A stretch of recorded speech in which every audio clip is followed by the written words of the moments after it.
Namaste and welcome to Bhoom of Bharat with Rama Shiv Kumar, founder CEO SRK Game Changers, where we bring you a new update each week on GCCs. So, SRK Game Changers is a GCC consulting service organization. We provide advisory, governance, and setup services across talent, business operations, and workplace solutions. We deliver customized, high performing global capability centers that encourage AI and digital innovations. We provide expensive skill talent pools and we groom the next generation leaders and make sure GCCs are an indispensable part of the corporations. So today we again have a very unique theme and a guest, Nita Ambedkar. She's a co-founder of SourceRight, based out of USA, is a technology leader with more than 2 decades of experience focused on technology for good, global talent activation with focus on AI, IoT, and enterprise tech. She's well known in the industry and has many successful AI projects under her belt. So, welcome, Neeta, to our channel, Bhoom of Bharat. Thank you. Thanks for having me. It's a pleasure. Yeah. And at this time when we're talking about how AI could help and we're talking about innovation lab, I think there cannot be any other person than you who could talk more about it because you've been there in US, you've been in India and have been working on new ideas. In fact, some of these things I really get amazed when I hear your ideas about how AI could, change or even like the health scenarios or what you were looking at as well. So that's very amazing. Once again, welcome to our podcast. Really appreciate that, Rama. Yeah, we've been working for a while, and I appreciate the GCC podcast, the thought leadership that you're bringing to the table. And again, happy to be here, happy to be part of this discussion. Thank you so much. Anita, for our audience, it'll be good if you could, introduce yourself. Sure. So I'm founder of SourceRight. Have been in the technology industry for over 20 plus years and have worked with major MNCs as well as with my own company that's SourceRight. I've got an opportunity to work with right from small companies to mid-sized companies, delivering very interesting projects and seeing how technology can really bring in productivity, efficiency, as well as seeing those dreams come true. So that has been really satisfying, like seeing those really huge engagements in the corporate life and then working with mid-sized businesses to have similar dreams and similar ideas being executed. It's a pleasure and it's a blessing to be able to be part of that journey. Yeah. No, I think, because of your knowledge and when we were discussing a very unique podcast theme we have, AI at the scale we are talking about, transforming Right. GCCs, talent and strategy in India, the next growth Mm-hmm. wave that we are looking at ourselves. So I may, if I may ask you, Danita, you have launched AI labs and you helped organizations move from curiosity to capability. So as AI is becoming more pervasive and pervasive in operations and decisioning, so how do you think organizations should ensure responsible AI here? That's very much important, and that's a talk of the town also these days. Right. So when you picked the right topic to start the discussion, responsible AI. So that is the underlying theme right now. Everybody is talking about it because we're literally drinking from a fire hose. Right. There's so much of information. At the same time, we want to ensure that we are doing the right thing to our business, to our people who are involved. So with some of the businesses that we are working on, which are in highly regulated business like fintech and business, what we're seeing is setting up those guardrails.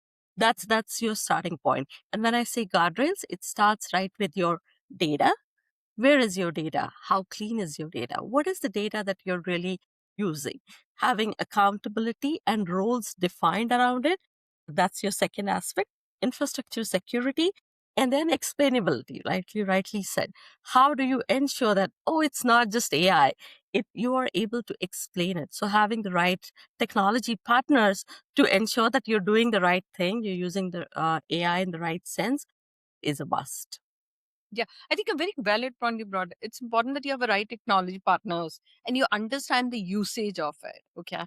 And don't Right, treat it right. like, we call as an in Hawa. Oh, it's going to be there. So there's a lot of the thing. It's a good point. And you're doing a lot on the pharma, the health side. Anything specific that you want to kind of just share about how are you using in that area? Yeah, so specifically in the health healthcare tech, it is very important that the data is, again, the key, the data and the data set. But apart from that, the compliances, being aware of the compliances, the legalities that are involved in that business. So having the right stakeholders, your technology partners, your legal advisors, all of those are really important. And you learn them. You learn that, okay, I need to have this compliance. Okay, it's a great idea. But when you're really going to take it to the market, and that is where the differentiation between just an experiment versus taking it to the market, making it productionized, and re-emphasizing the focus on a right partner that will help you guide through that journey. Yeah. So thank you so much for this. And I think the related question I would like to understand, see, you built AI labs that act as a sandboxes for transformation. So Mhm. what has been the biggest lesson that you've learned in turning an AI lab from a gated experiment into a value generating engine that influences enterprise strategy? Right. So, Rama, it all starts with an experiment. So, that is the right approach, starting in that sandbox environment. However, not treating it as an experiment, as an technology experiment, but rather aligning it towards your business goals. Like, to me, that has been the differentiator. Like, the most companies that are successful are the companies that define, how am I going to use AI to make a difference in my business, be it productivity, be it cost efficiency, be it user experience. Having that underlying goal has really helped companies move from, oh, I did this experiment, it was good, and maybe I'm going to continue. So, to really taking it across and seeing that benefit in terms of the outlined goal is the key. Yeah, you brought a good point about user experiences. Anything specific you want to share? Because a lot of time, people really wanted to understand. Yes, people say that yes, you're going to reduce costs because when you're talking about AI or RPA, people Mhm. generally talk about, oh, we can automate the repetitive tasks. Today, when you're talking about AI, yes, RPA used to do that with Gen AI. You could even look at in terms of deformated text, which can be also changed, could help you in terms of automation. Earlier it said, oh, I need only structured data. Now if you look at, we could also use unstructured data. We could read the reports, the balance sheet, the Mhm. reports, read, and we could. So anything specific on the user experiences you want to kind of talk about or share? Sure. So I'm going to use two examples. So one of the use cases that we're currently working on, high touch experience, wherein fine, you are a part of an initiative, but say follow-ups, that has typically been an area where it either falls through, there are cracks, say even in a healthcare scenario, you're on a, say, a medication or something like that, and a high care, high touch kind of an example wherein somebody is calling you in to check whether you're really on that regime, you're following, keeping track of you. To me, those are areas where user experience is making a difference. Like, you have that accountability, and is technology that is making use of it. Again, as a business, you can define whether you want that high touch through AI, or you want AI to inform you and you take that action. So, human in the loop coming in. So, that's one small example of where user experience is really changed. Like, rather than, oh, reactive, I'm going to go to that site or I'm going to go to that platform, the technology is coming to you. As well as, I love the examples of the retail industry kind of changing the user experience of buying clothes online. So, COVID changed the experience of online buying. Everybody buys from Amazon, but Yeah, yeah. the return rate is equally high. Like, the number of things that are returned to Amazon is equally high. So you're going to see a huge reduction on that when you're able to try it out, see how it looks on me. And that is where I think you're making the right use of AI from a user experience perspective. So thank you so much for this. And I think I heard you also talking about, failure. We're talking about, if you're using failure as a catalyst. And then, like in the agile world, we also talk about failing fast. And I've heard you a lot Yeah. around talk about this. So from your experience, any advice, especially to the enterprise leaders who frame AI failures to the boards so that they don't get to stifle that, they're not getting the budget for innovation and they're able to get the investment they are looking for? Right. So, Rama, here, failure as a catalyst, when you're doing an experiment, yes, there is going to be a failure or you're going to have phenomenal success.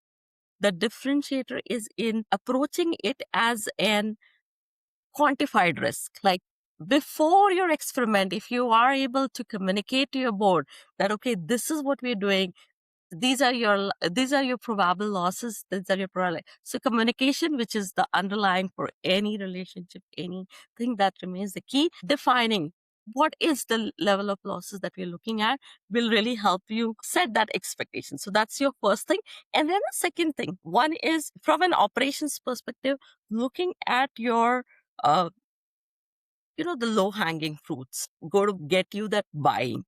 Once you're able to show some success stories, you're going to get a buy-in from your leadership, from your boards, that, okay, they are on the right track. This is the immediate benefit that I've got.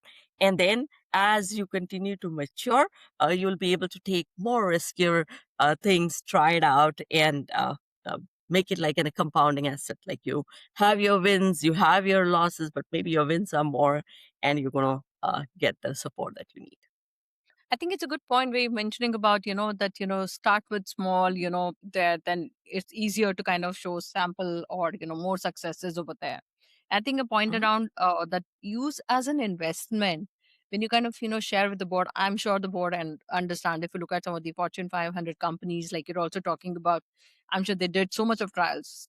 And, it's the point where you spoke about that success and failure, they go hand in hand. So I think the investment point is very good point.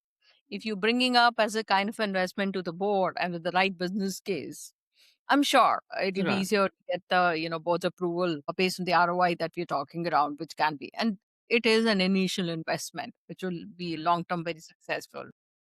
Yeah. So recently we are engaged with one of the nonprofits who are evaluating these technologies from a grant writing basis. So to me, that's like, it's a wonderful use case. But yeah, they need that support in terms of identifying, okay, how are we really going to take it to the board, get their support in. Yeah, that's been an interesting use case to work with. Yeah. No, that's a good point. What you brought about that even NGOs can use AI. I see even the sports related, yeah, there are a lot of AI and marketing and all you talk about it. The usage are n number of it there. And as Right. we see that, AI is reshaping roles, skills, and the career pathways, how do you think GCCs should re-architect the talent models, especially when you're talking about combining human creativity with machine learning and reskill this talent to make them future relevant? Yeah, very, very important point. Because I strongly believe that the future of careers or the future of the talent is really going to change with AI. And it is happening right now. Like it's not like few years down the line. It is happening right now. So it is very important for GCCs to have a plan towards that, such that you're setting up your teams for success. So one of the key things is upskilling. You have garnered a set of skills over the years, so how do you really upskill them, cross skill them to use AI as a technology? Again, for three major things. One is creativity, like you rightly pointed. One is how can you bring in creativity, governance, and that humanness in the whole things, the whole gamut of things. How do you really bring that, and how do you make that as a differentiator? Is going to be a game changer. Also, I do think that a lot of things that we're taking for granted, like art, care, craftsmanship, you will see that those are the things that might take a front seat. Like people will be more involved in those things as career. So I'm really excited about the future. At the same time, sometimes it could be like, oh, what are my kids really going to do? So yeah. Yeah. See, you've also, I've seen you doing a lot of hackathons, and those are more like, related to the technology that we're talking about. Any examples on those? Are you using them to, skill or come out with Yes, new ideas? yeah, you rightly again pointed that for the talents to really upskill, cross skill, hackathon is a great way. And most organizations are doing that. It's just amazing. One of the organizations that I am aware of, it's had a week of AI, AI week. They call it an AI adoption week. And what they did is they suddenly identified that this is a technology stack. This is what are your guardrails, boundaries, things like that. But they kind of encourage their people to spend that 1 week identifying how can they really make a difference in the work that they are doing and submit those as ideas. So to me, that is a great way of bringing in change, bringing in adoption. So following the ADKAR principle of change management, you're like bringing in that curiosity. So that's one great way. Hackathons. I was a part of a hackathon where people are now with technology, they're able to build products within days. Like you're part of an Yeah. hackathon, you come out of it and you have a wonderful product. You have a wonderful product idea that you can really drive further. Even bigger organizations like Google, Base 44, their focus is on hackathons and these where the prizes are also really huge. You can earn a bit of money. So if you haven't Wow. looked at it, you can really spend that time to learn a technology, build an idea that maybe you were always passionate about, or it has just come to you, and take it to those hackathons. One is you're going to learn, and secondly, you might win. So it's a win Yeah. win. Yeah, I think a good point you brought about on the hackathon. So I wanted to kind of just if you may be okay with that, because a lot of times what I say when people think hackathons as more technical, you could come out with the products out of that. And then for me, like when I have been kind of in my previous role, you were talking, when talking to these some of the CFOs and there, we could do the hackathons in the area of treasury. You could look at even the finance areas. Yeah, it works a little differently because you don't have a product coming out of those hackathons, but that was a good experience in terms of working very closely with the business. So I think just wanted to bring about for our viewers who are on the finance side, on the CFO, the CHROs, that yes, even in this area you could use hackathons. Maybe any experience you want to talk about here, Nita? Yeah, so I recently came across this particular hackathon, which is focused on civic problems. So Oh, wow. you're rightly saying that now with AI, it's not about technology, it's about Yeah. the problems that you're solving. So Yeah. if you have a right problem, now you have the right technology to experiment, MVP, take it to the market, get the feedback. So I would say AI is rightly positioned at that. If you're taking it to production, don't just take your MVP to production. That's a piece of advice. But very, very right is it's not only about technology. Hackathons are not for technology solutions any longer. It is for solving problems that are that matter to you, that you really care about. Yeah, in fact, I do talk to when I'm talking to the clients, I tell them that, innovation labs are like, you bring your problem, okay, your problem statement. Doesn't need to be a product, can be a existing services that you want to improve. It's a process that you want to relook at it. Okay. You spoke about the Hmm. user experience, you spoke about even civic this thing. So, these labs can then bring in all these. So it's like, combination that we use AI, ML, RPA that we are saying, and then looking at how is that problems can be solved, whether you do a MCP, minimal viable product, or you're looking at a digital twin, or you're looking at a a proof of concept to kind of take it and then refine it further. Yeah, that's a very Yeah. good point you brought about it, Nita. So I think related to the talents you were talking about it, so what structural or culture advantages do you think India has brought about with this talent being there, which can help GCCs become more innovation hotbeds, particularly in the AI, Gen AI versus other global locations? So, Rama, India is rightly poised in terms of two things. One is the talent. We have been that technology partner. The engineering talent is huge in India. And personally, our company is working with a lot of colleges, and it is just mind blowing to see the adaptability. So, it is like the younger generation is AI native. So, you have a strong pool of that AI native ready people that you can really deploy and start using.